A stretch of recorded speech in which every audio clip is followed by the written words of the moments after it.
بك يا سيدي يا حبيب الله. الصلاة والسلام عليك يا سيدي يا رحمة للعالمين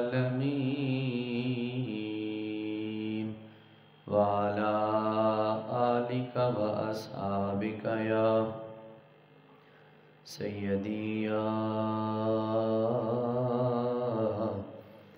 جد الحسن والحسين. الصلاة والسلام عليك يا سيدي يا نبي الله وعلى آلك وأصحابك يا سيدي يا نورا من نور الله.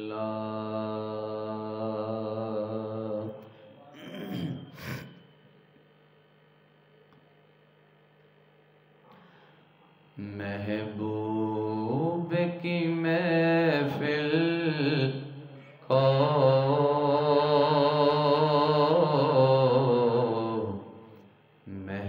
محبوب سجاتے ہیں. محبوب کی محفل کو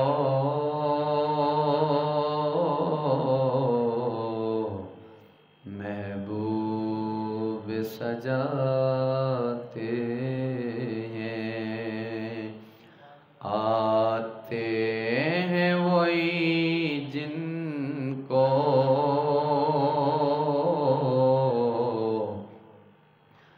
سرکار بلاتے ہیں.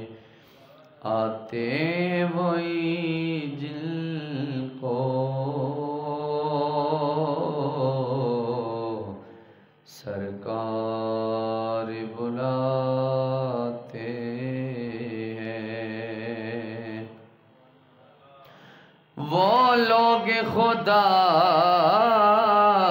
شاہد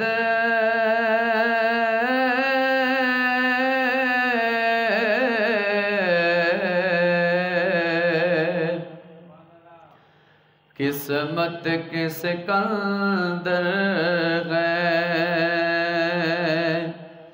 وہ لوگ خدا شاہد قسمت کے سکندر ہیں جو سرور عالم کا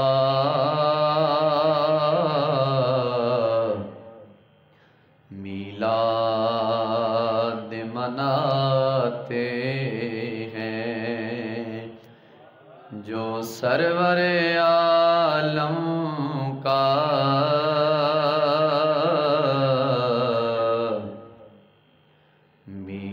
میلاد مناتے ہیں. محبوب کی محفل کو محبوب سجاتے ہیں. اللہ کے خزانوں کے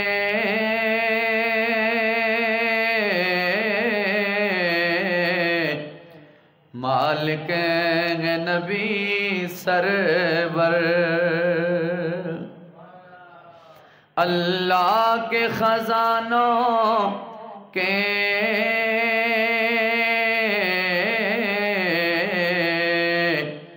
مالک ہیں نبی سرور.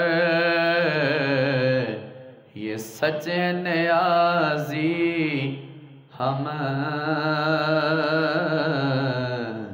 سرکار کا کھاتے ہیں. یہ سچ ہے نیازی ہم سرکار کا کھاتے ہیں، محبوب کی محفل کو محبوب سجاتے ہیں، اور آتے ہیں وہی جن کو میرے سرکار بلاتے ہیں۔ اللہ تعالیٰ کی حمد و ثنا کے بعد ہدیہ درود و سلام سرکار دو عالم نور مجسم صلی اللہ علیہ وآلہ وسلم کی پاک مقدس عالی المرتبت بارگاہ کے اندر پیش کرنے کے بعد میرے نہایت ہی واجب القدر عزتوں کے لائق حبیب مکرم تاجدار مدینہ سرور و قلب و سینہ رحمت عالم فخر دو عالم نور مجسم صلی اللہ علیہ وآلہ وسلم کے غلاموں، دیوانوں اور شمع رسالت کے پروانوں، ذی قدر سامعین و حاضرین و ناظرین، السلام علیکم ورحمۃ اللہ وبرکاتہ۔ بعد السلام و دعا